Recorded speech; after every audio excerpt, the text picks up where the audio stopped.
Why don't you give me a sign? This is Corinna Jane. The leaves are trailing along that shore. It's not your problem, it's mine. With her brand new single, Give Me a Sign. Me to your door while the world still spins. As featured on BBC Introducing. It's just the way it's gotta be.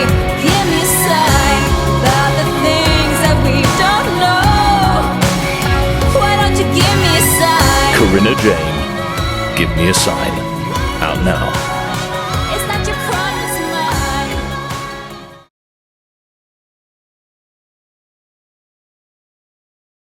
Hello, I'm Sophia Jessica, and welcome to the Fan Carpet. Well, it's wonderful to speak to you today. How's everything going? Everything, as you know, is going perfectly. Yes. Cool. No, I'm having a great day. I already started my rehearsal, and that's why it's here in my rehearsal room, which is actually one end of a long lounge living room area. And my rehearsal's going well, so that always puts me in a good mood. Awesome. Okay, so if we go back to the beginning, was there a defining moment for you to get into the industry?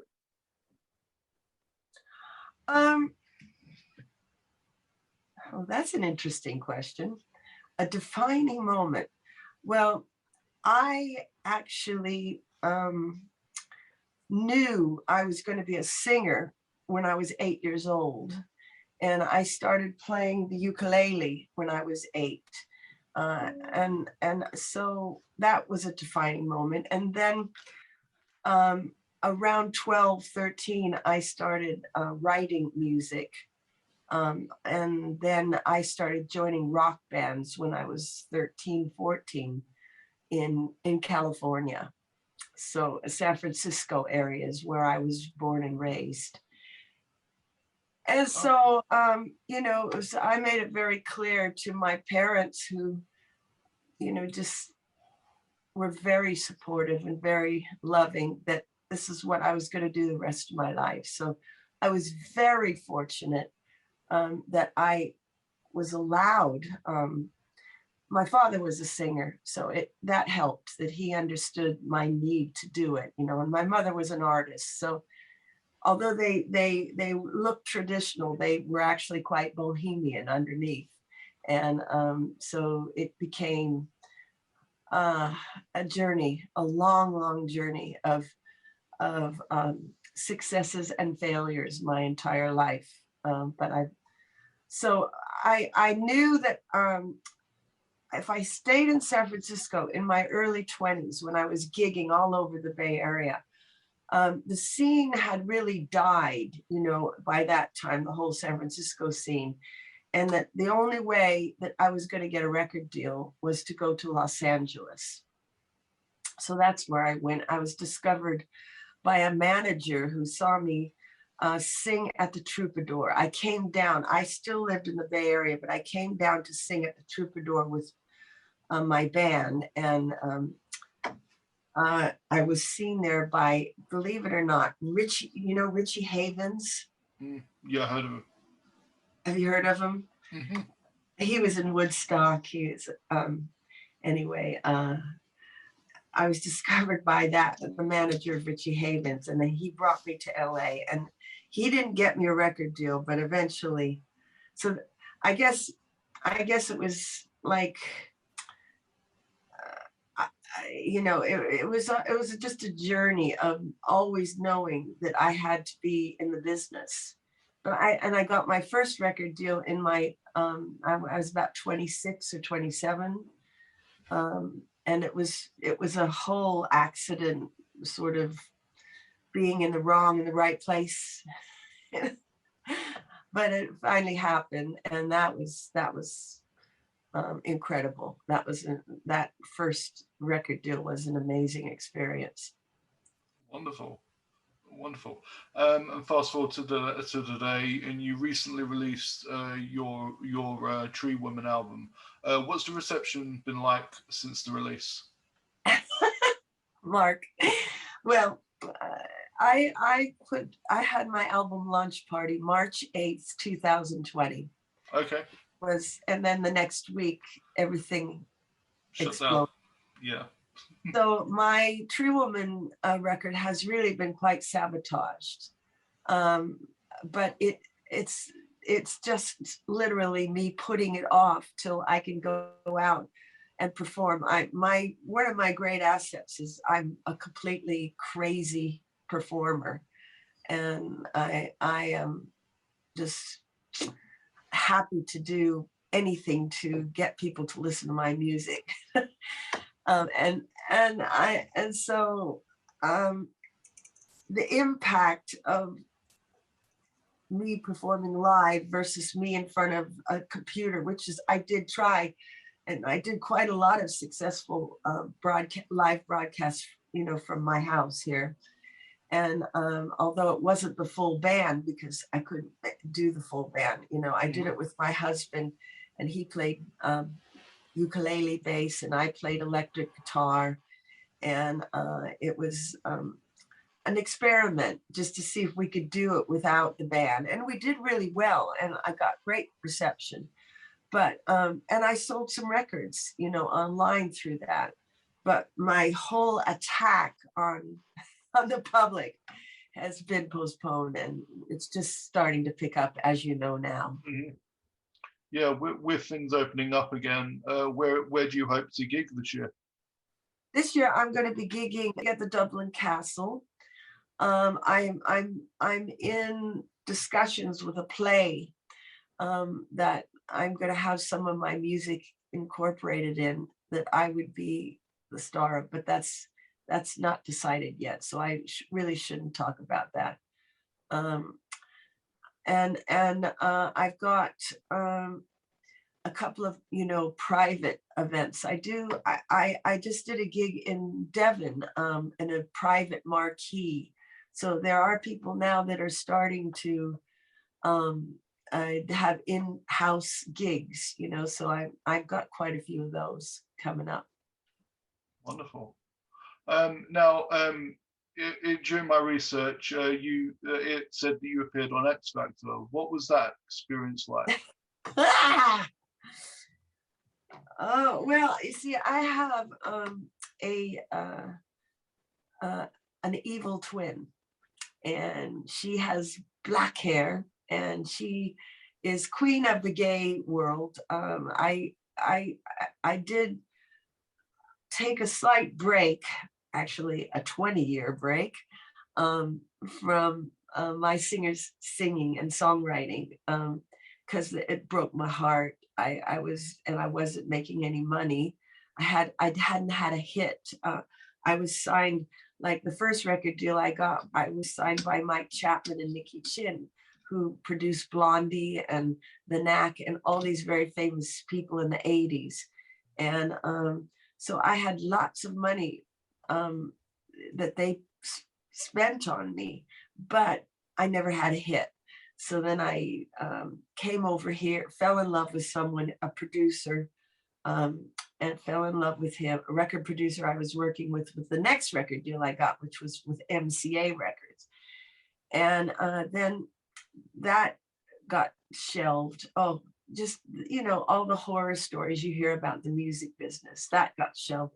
So I spent 10 years of my life doing a performance art show called The Fragile Human Monster Show. And it was all my own music, and I traveled Europe with it. And it was just perfect for me, because I could do, be really musical. I didn't have to worry about commercial potential.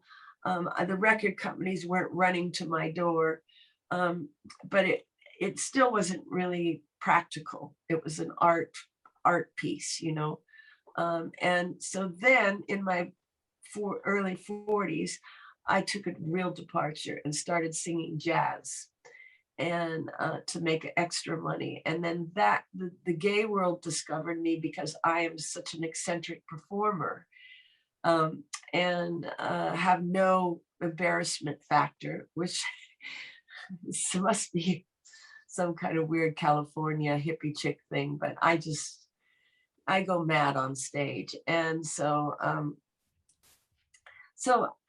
I just decided that I wanted to take a break. Well, it turned out to be almost a 20-year break because I worked my way up all these gay venues, and then I got in booked by other agents into the luxury hotels, and I had a 3-year residency at the Savoy Hotel, and I had a whole burlesque cabaret every Sunday. I mean, at once a month, and I did, you know, big band gigs, and it was all very exciting and glamorous. But my heart inside, I would sneak an original song in now and again, but my heart was breaking because I wasn't doing my singer-songwriter thing anymore. Yep. So anyway, I just decided that I was happier doing that for a while. And I learned a tremendous amount. I gigged all over the world with my evil twin. And then she was seen by one of these X Factor scouts. And then going back to your original question, she was seen by these crazy people, and they pestered me and for like 3 months to do it, you know, and I didn't have to audition except for in front of the panel, you know, in the end. And it was it was a pretty strange experience. That's all I can say. You know, I mean, I could tell you that when I finished singing I'm a Bitch, which I should have done an original, but I didn't. And I had my little whip and the stiletto shoe on my head, because I did all these surrealistic costumes and stuff along with this evil twin. And so Simon Cowell, they all were just, when I came out in front of them, they all went, "Oh my gosh, who are you?" You know. And after I finished the song, they said, well, Simon Cowell turned to the rest of the panel and said, "Now here's somebody who really knows what she's doing." And then he turned to me and he said, "Holly, you're like David Bowie meets Liza Minnelli." And I thought, that's the ticket. That's why I did this. You know, I let them talk me into this whole thing. I got a quote like that from Simon Cowell. And everyone in the panel had nothing but wonderful things to say. Sharon said, "Why aren't you famous?" You know, Louis loved me, you know, with it. And they all gave me yeses. So there was 4 yeses. It all seemed terribly, you know, positive. But then I went to boot camp. And to be honest, in boot camp, they asked me to do things that were even worse. I couldn't resonate with them even you know, so I didn't cooperate, I think, like they were hoping I would. So I got booted out. But they did this weird film of me, you know, like in the amusement park where I went to sing for the panel of me, the spookies, and it was a Halloween show. They didn't add any of the good stuff, you know, that and it was very disheartening in the end that happened, you know, that they didn't. I guess they didn't want to tell everyone that they all loved me and that all had yeses, because I wasn't going to continue in the show, you know. So it was a harrowing experience, to be honest. And it kind of turned me around, actually, and almost turned me against my evil twin. So I've put her in a cage for now. And, you know, for the last 2 years, I've been completely dedicated to who I really am. Which nobody really ever knows who they are, but you know what I mean. Yeah. Wonderful. So that was a long answer, Mark. I'm sorry. All good. All good. So who inspires you in the industry? Nina Simone, David Bowie, Joni Mitchell, a singer-songwriter that isn't so big or isn't so well known here in London, which is Laura Neru. Actually, if you go to Elton John, he'll tell you that she was a huge influence on him. Elton John, because I play piano, you know, I saw him many years ago, twice, 3 times in his early years, and was completely blown away by him. Janis Joplin, uh, Prince, Michael Jackson. These are iconic people that it's so obvious how gifted they all are. You know, they're at the top. Absolutely. They're at the top for a reason. Mm. You know, I love Jagger because he's such a swagger. You know, I there's a lot of sub, you know, groups of. I just always am looking for inspiration. Peter Gabriel, Kate Bush, you know, people that are all older, I guess. I'm if you ask me, Tracy Chapman, I think is stunning. She's not newer though, is she? The newer generation.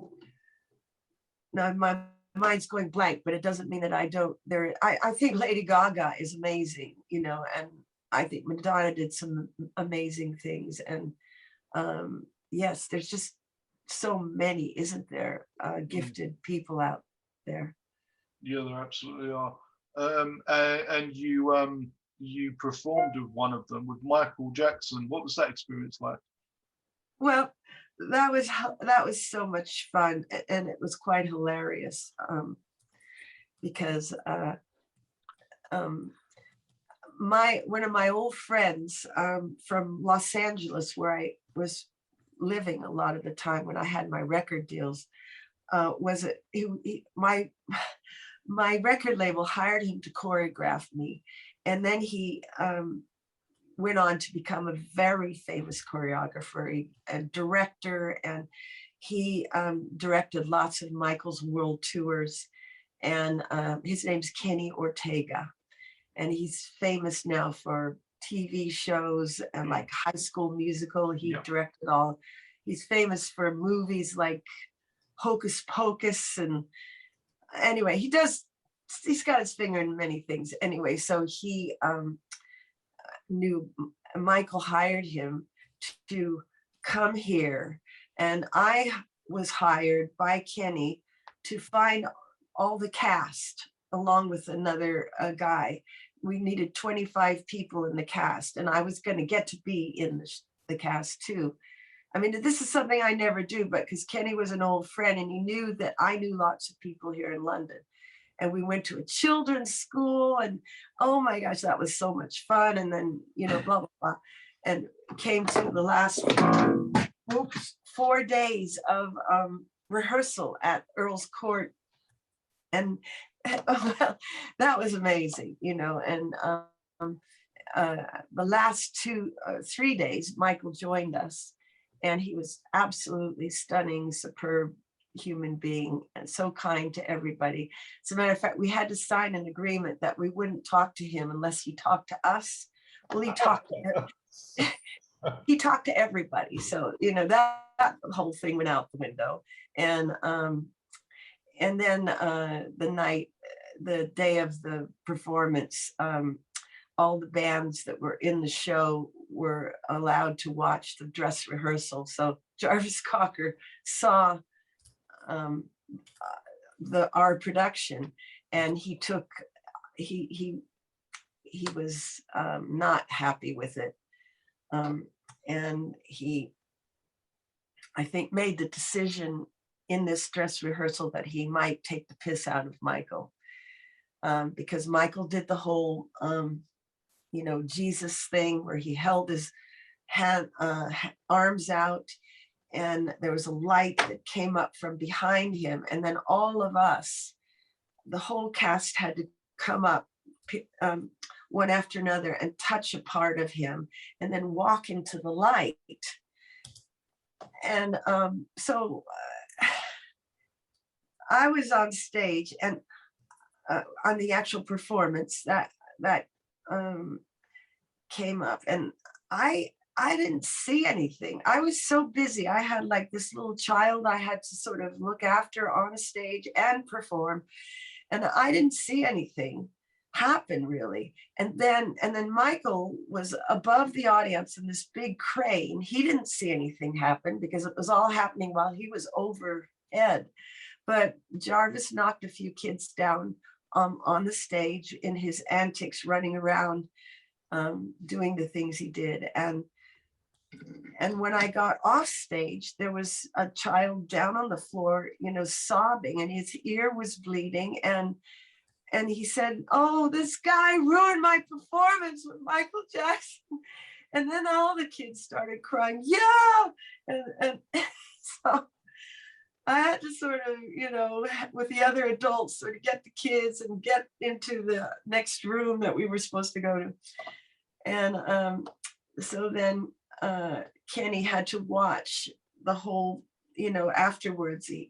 He watched the film over and over again because he hardly noticed it. He was up in the camera area, but he saw how, he did knock down some kids and stuff. So he had him arrested. He that night, my friend Kenny Ortega, he had him arrested. And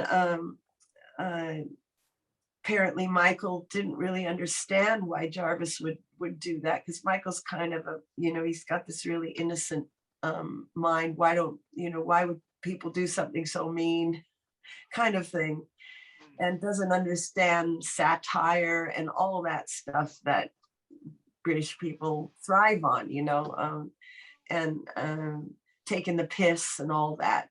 So the next day, it said on the big headlines, "Wacko Jacko does it again," and Jarvis Cocker arrested, and it was all on the Evening Standard. And it showed a picture of Michael with his arms stretched out and people touching him. Well, I was one of the people. I don't know why, because there was 25 people, but I got the picture on the front cover with me grabbing onto Michael's arm. And so my friend Kenny said, "See, Holly, I made you famous." You got your so that was all it was very surreal. And I do have to say that when I was on the stage with Michael, there was two things that did have impact on me, which was when he did the spins, that he did so amazing. Yeah. It was almost like he disappeared. He was so fast. It was like, whoa, this is like a movement that's just almost surreal, and so that was pretty exciting to see and witness close up. And then the other thing was that I experienced that unconditional love that fans have for their idols, and it was so immediate, this rush, this time, except for Jarvis Cocker, of course, but the rest, it was like this rush of love without Michael doing a single thing yet, and I'm always the one, in the small little theater trying to win everybody's love. And I actually thought to myself, well, I've been missing out on this, but Michael might be missing out on, having to earn that again, not that he wants to. I mean, he gave his whole life, all his childhood, to proving himself, and that he never wanted to do that. But I mean, he gave his whole life to music and show business, Mm-hmm. So that's all. That's the long answer to that one, Mark. Cool. So what are you hoping the audience will take away from Tree Woman when they see it, when they hear it? Well, I think I would like them to, the way it's going now, I really need at this time in my life, I need to write music that is significantly intertwined with the future of our race and the planet and everything, Mm-hmm. and I didn't, when I wrote Tree Woman, it was more about me sort of dealing with my vintageness, and how I I'm this woman that still wants to do everything. I'm not going to tell you my exact age, but you can sort of guess, you know. And this whole idea that women, for instance, become useless, you know, after they've had children or whatever, you know, and they don't have any. It's so unfair. I mean, it happens to men too, but I still have a huge amount of things I want to do and say through my music and my performing. And I have so much love, without sounding like a cliche, because it's not for me. So much love I want to give my audiences, and so much concepts that I want to bring together with melody and lyric, you know. And to me, that is everything. In the last in this new reinvention of myself, being myself again. And I have so many things I learned when I took that departure, and I want to put it all together in a very powerful package that people will leave the room or the performance venue and they will feel touched by it, you know, and they will feel happy that they came and that they left with something in their hearts, whether it's comedy, silliness, or I just want to uplift everyone, but combine it with some issues that are getting quite important to me personally, and I think all of us, to survive, you know. I don't exactly know how I'm going to do it yet. I think it's going to sort of be born when I'm able to get back on the stage and play the songs again, you know. Okay, awesome. And where can we find you online to keep up with everything you're doing? Let's see. There's hollypenfield.live. I used to have hollypenfield.com, but that's gone now because that's the evil twin. So it's hollypenfield.live. And all my gigs and all the information you want to find is there. And then I have a Facebook page and an Instagram page and lots of other things. But the Facebook and the Instagram is when I'm most connected with. And so that's it, hollypenfield.live. And this is the album. I wanted to tell you, Mark, this is a painting that I had commissioned when I wrote Tree Woman. Nice. And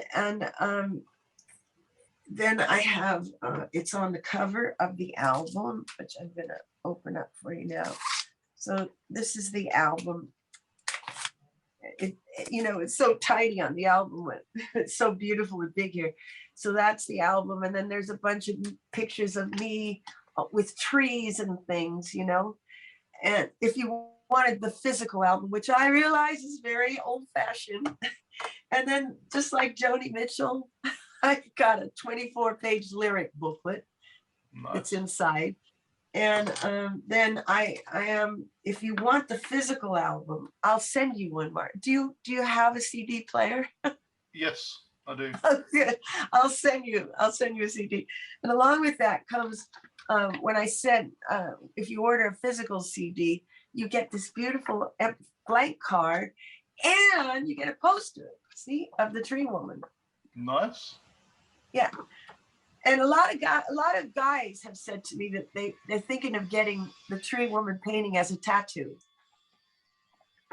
Yeah, I can see that on someone's back. Well, probably someone I paid to have it done. Yeah. So yeah, I can't think of anything else, you know, that you can reach me. Holly Penfield at iCloud. That's all on my website, you know, my email and all that. So awesome. Okay, well, congratulations on the album, and hopefully you'll be gigging soon enough.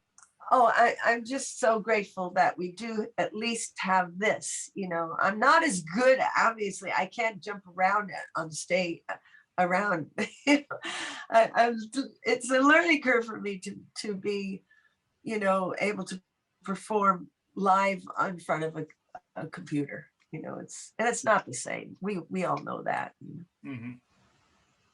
Yeah, it's not the same, but it's still good. All right, well, Yeah. I'll leave it there. Thanks for Still taking the good. time to speak. Excuse me, I agree with you. It's still great and good, and I'm so grateful for you taking an interest in us as performers. Are you Yeah. a performer? Yeah, but I'm more behind the scenes. So I'm a content producer rather than being in front of the camera. Like when I was a kid, I'd go around with my friends' bands and film them. So I was always the one behind the camera. Oh gosh, Not it was like like in my early teens, like 16, 18. that's wonderful. I had some people like that around me when I was young. So it's so important to have your kind of person there encouraging people like me. That's Mm. wonderful that you do that, Mark. Thank you. Yeah, I did that.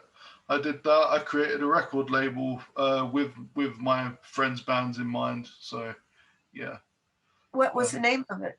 it's the current record label is Speedy Enix Records. Ah, interesting. So that's been Interesting. running. That's been running since 2017. Oh, 2000, yeah, fantastic. 2017. So yeah, that's been running. I'll go. I'll go to. Do you have a website? Yeah, it's speedyenix.co.uk. No, speedyenix.co.uk. Yeah, Okay, I'll it's go all on take a there. look. Yeah. All right. So, anything else? You want me to play a song? I mean, you can play us out if you like. Yeah, that'd be great. Okay.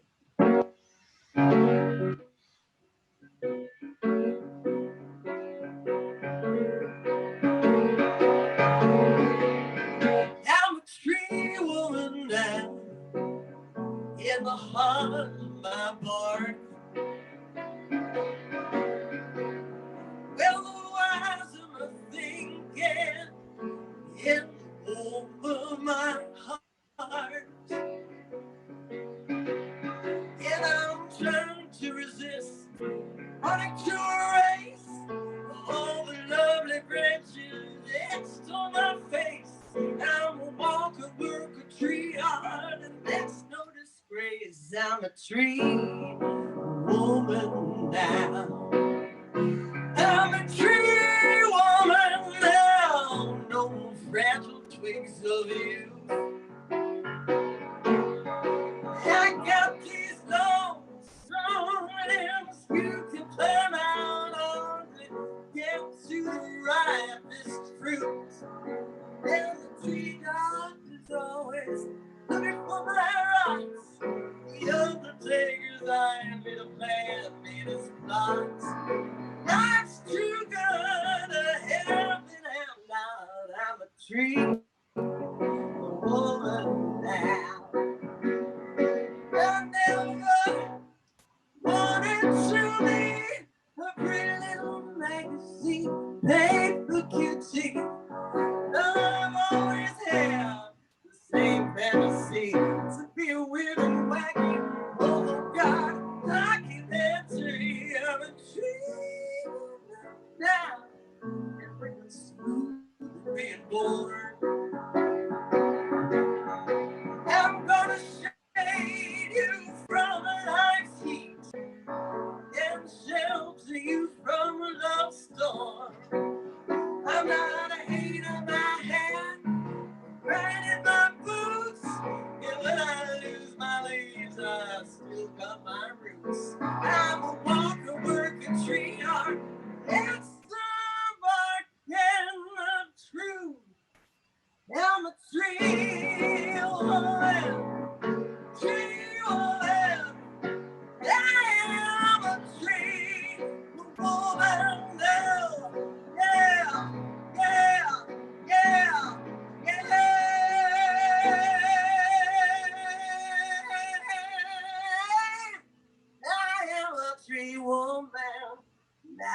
Oh, no.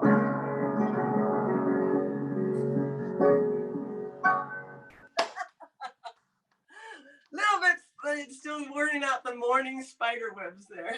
Yeah, it's still great. All right, that's wonderful. Thank you very much. You're welcome, Mark. Thanks very much. Take care. Take care. Bye. Bye.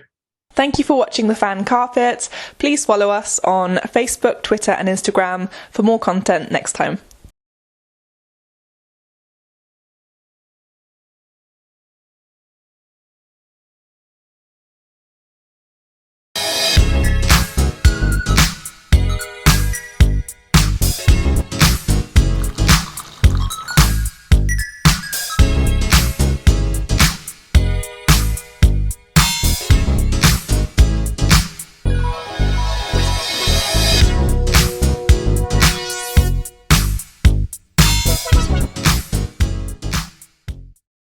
I'm here on the largest of the Balearic Islands, Mallorca.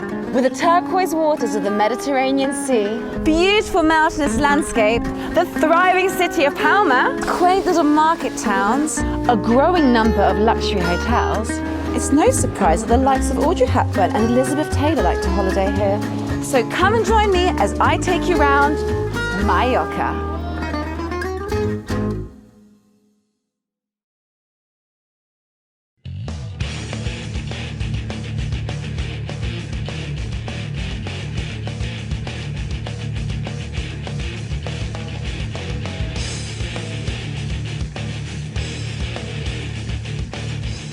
Thank you for watching The Fan Carpet. If you like this video, be sure to click that thumbs up button at the bottom of your screen.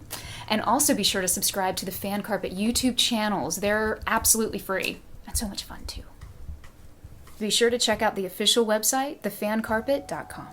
Also, you can follow us on Facebook, Twitter, and Instagram to stay up to date with reviews, competitions, the latest news, and so much more.